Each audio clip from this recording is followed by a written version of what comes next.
जो ना कर पाए ज्ञानेश कुमार, वो कर गए शिव कुमार। वो कर गए डीके शिव कुमार और सिद्धारमैया की जोड़ी।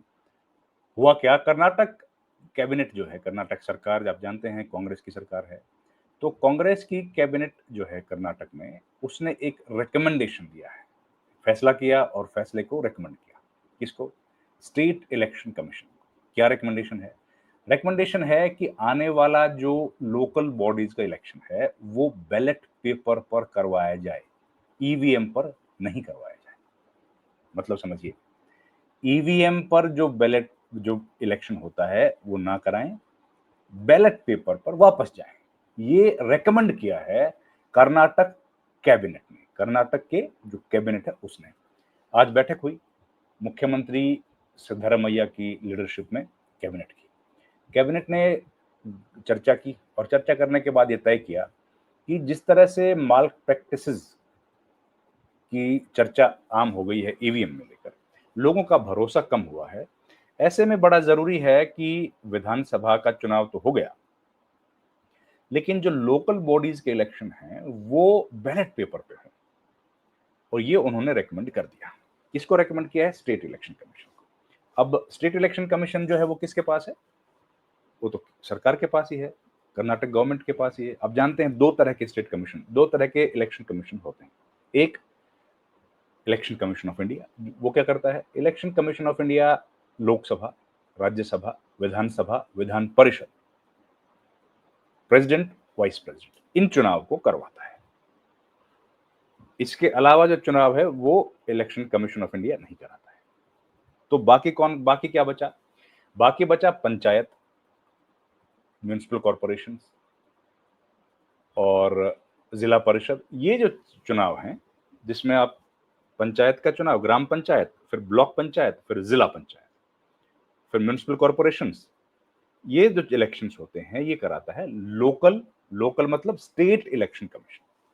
तो स्टेट इलेक्शन कमीशन जो है उसको रेकमेंड किया है कर्नाटक की कांग्रेस सरकार ने कि भाई आने वाले वक्त में जो इसी साल होने हैं जो लोकल बॉडीज के इलेक्शन हैं वो आप करवाइए, लेकिन आप करवाइए बैलेट पेपर पर। जाहिर है इसका विरोध होना ही था, विरोध हुआ।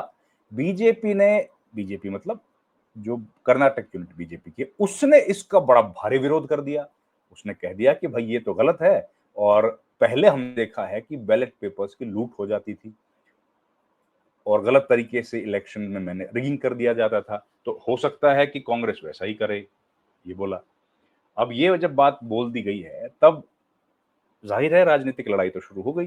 राजनीतिक लड़ाई तो पहले ही शुरू हो गई थी। आप जानते हैं कि राहुल गांधी ने कर्नाटक का ही, जिस कर्नाटक की बेंगलुरु सेंट्रल लोकसभा की जो क्षेत्र है, उसकी महादेवपुरा विधानसभा क्षेत्र का जो आंकड़ा दिया था, जिसमें करीब 1,250,000 फर्जी वोट होने की बात कही थी, उसके बाद से ये राजनीतिक लड़ाई बहुत तेजी से सड़क पर और संसद के भीतर लड़ी जा रही है।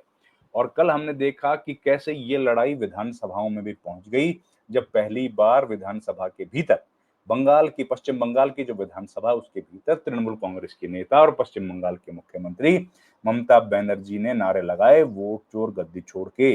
ये पहला विधानसभा है जिसके अंदर इस तरह के नारे लगे हैं। इसके पहले नारे लोकसभा में लगे थे, लेकिन वो रिकॉर्ड का हिस्सा नहीं बने थे। अब जो नारे लगे हैं वो बन गए हैं रिकॉर्ड का हिस्सा। मतलब कि वो रिकॉर्ड में आ गए हैं। नारे जो लगाए गए मुख्यमंत्री ने वो बन गए हैं part and parcel of the record.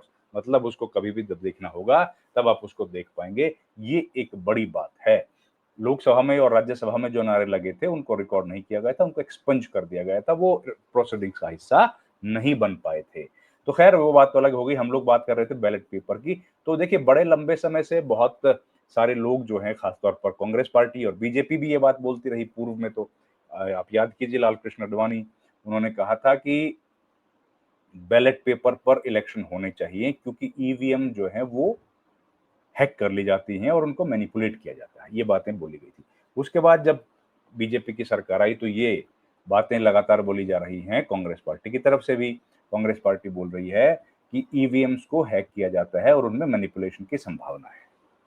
तो अब इसका तोड़ निकाल दिया कांग्रेस पार्टी ने कह दिया है कि जो कर्नाटक का असेंबली के बाद जो इलेक्शन होगा, मतलब लोकल बॉडीज का इलेक्शन होगा, वो अब होना चाहिए बैलेट पेपर पे, जिससे कि और स्पष्टता आए। तो इससे अब एक राजनीतिक उफान आना लाजमी है। देश भर में बीजेपी और कांग्रेस पार्टी जिन मुद्दों को लेकर आगे बढ़ रही हैं, उसमें वोट चोरी एक बड़ा मुद्दा है। तो अब पूरे देश में कांग्रेस पार्टी इस बात को लेकर जाएगी, घूमेगी कि भाई अगर कर्नाटक में हम लोग वापस जा सकते हैं बैलेट पेपर पर, जो भी खर्चा होगा वो लोग बताएंगे, तो आखिर पूरे देश में बैलेट पेपर पर क्यों नहीं चुनाव हो सकते? और वो भी तब जबकि लोगों का भरोसा इलेक्शन कमीशन पर लगातार घटता चला जा रहा है। चुनाव आयोग बार-बार कोशिश करने के बावजूद भी अपना भरोसा जनता का कायम नहीं कर पा रहे। ज्ञानेश कुमार ने प्रेस कॉन्फ्रेंस की, उसमें किसी बात का कोई जवाब खास तौर पर नहीं मिला था। राहुल गांधी ने कहा है और एक बार फिर राहुल गांधी ने कहा है कि उनके पास एक बड़ा बम है, जो और वो कभी भी उसको फोड़ सकते हैं। अब वो बम जो बता रहे हैं वो हरियाणा से ले उसका लेना-देना है या उसका बनारस से लेना-देना है, ये मालूम नहीं है। क्योंकि बनारस के बारे में भी ये बात बार-बार कही गई है कि वहाँ पर भी वोट जो पड़े थे और जो काउंटिंग हुई थी, उसमें रिगिंग हुई थी।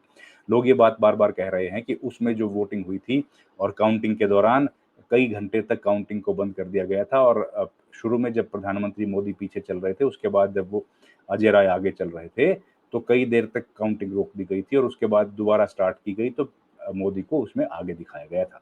अब ये एटम बम जो होगा या जो भी कौन-सा भी बम होगा, वो कहाँ का होगा ये हमें पता नहीं है, लेकिन जो भी होगा वो धमाकेदार होने की उम्मीद है। अगर वो हरियाणा से लेकर के हुआ तो भी एक बड़ी खबर होगी और अगर कहीं वो बनारस का होगा तो बहुत बड़ा धमाका होने की संभावना इसमें है। तो अगर यहाँ पर बैलेट पेपर से वोटिंग होती है, तो ये एक बड़ा संदेश जाएगा, खास तौर पर जो तमाम ऑपोजिशन लीड स्टेट्स हैं, ऑपोजिशन रूल स्टेट्स हैं, चाहे वो तमिलनाडु है, केरला है, पश्चिम बंगाल है, हिमाचल प्रदेश है, उनमें ये संदेश जाएगा कि वो भी अपने यहाँ पर बैलेट पेपर से ही वोटिंग कराएँ, जिससे कि अतिरिक्त दबाव चुनाव आयोग पर बनाया जा सके, जो चुनाव इलेक्शन कमीशन ऑफ इंडिया है। और इलेक्शन कमीशन ऑफ इंडिया लगातार ये बात कहता रहा है कि अब संभव नहीं है कि हम लोग वापस इलेक्शन जो है वो बैलेट पेपर्स पर कराएँ। और अगर कर्नाटक में वो सफलतापूर्वक संपन्न हो गए, तो ये एक बड़ा चैलेंज के तौर पर देखा जा सकता है चुनाव आयोग के लिए। इलेक्शन कमीशन आप जानते हैं कि लगातार अपनी साख धीरे-धीरे खोता जा रहा है। जनता के मन में जो लेटेस्ट सर्वेज भी कराए गए थे, उसमें एक बताया गया था कि इलेक्शन कमीशन की जो इमेज है, उस इमेज को एक बड़ा डेंट लगा है। और उस डेंट की वजह से इलेक्शन कमीशन जो है वो सवालों के घेरे में आया है।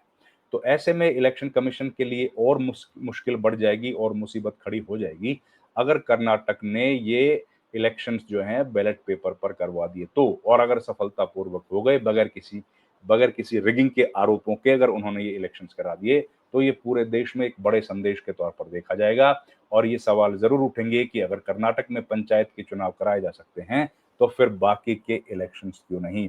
और देखिए पंचायत के इलेक्शंस भी या लोकल बॉडीज़ के इलेक्शंस में भी वोटर्स उतने ही होते हैं जितना विधानसभा और लोकसभा में होते हैं। तो अभी जो लोग वोट डालेंगे वही लोग विधानसभा में डालेंगे, वही लोग लोकसभा में डालेंगे।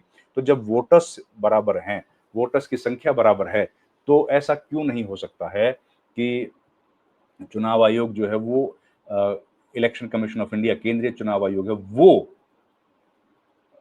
अपने आप को शिफ्ट करे और उस पद्धति पर लेकर के जाए जिसमें ज़्यादा भरोसा लोगों का है। तो ये सवाल बिल्कुल खड़े होंगे और साथ ही सवाल ये भी खड़े होंगे कि इलेक्शन कमीशन जो ट्रांसपेरेंसी की बात करता है, तो इसमें इस जो बैलेट पेपर्स जो है उसमें ट्रांसपेरेंसी कहीं ज़्यादा है। तो अगर ज़्यादा ट्रांसपेरेंसी है, तो उस तरफ बढ़ने में चुनाव आयोग को क्या दिक्कत है? और एक बड़ा हथियार के तौर पर ऑपोजिशन इसको यूज़ करेगा क्योंकि ओपोजिशन पार्टी जो है वो पहले से ही बहुत तीखे प्रहार कर रही हैं बीजेपी पर, सत्तारूढ़ बीजेपी पर या फिर इलेक्शन कमीशन के ऊपर। तो ऐसे में ये एक नया हथियार जो है वो बीजेपी को मिलेगा, बीजेपी के खिलाफ विपक्ष को मिलेगा और विपक्ष और तेज गति से अपने जो आक्रमण है या उनका जो हमला है, वो हमले को अंजाम देगा इलेक्शन कमीशन ऑफ इंडिया पर भी और सत्तारूढ़ बीजेपी पर भी। तो ये बहुत बड़ी एक डेवलपमेंट के तौर पर इसको देखा जा रहा है कि कर्नाटक ने जो काम किया है, वो वाक़ई एक बड़ा काम है और कर्नाटक की कैबिनेट की जो रिकमेंडेशंस हैं, उनकी गूंज आपको दिल्ली में भी बहुत जल्द सुनाई देने वाली है। ये एक बड़ा काम, ऐतिहासिक काम कर्नाटक कैबिनेट ने किया है और राजनीतिक तौर पर इसके जो मायने हैं वो बेहद महत्वपूर्ण हैं, उनका दूरगामी असर होने वाला है। इस वीडियो में इतना ही। आपसे गुजारिश है हमारे चैनल को लाइक, शेयर, सब्सक्राइब जरूर कीजिए। आपका बहुत-बहुत धन्यवाद।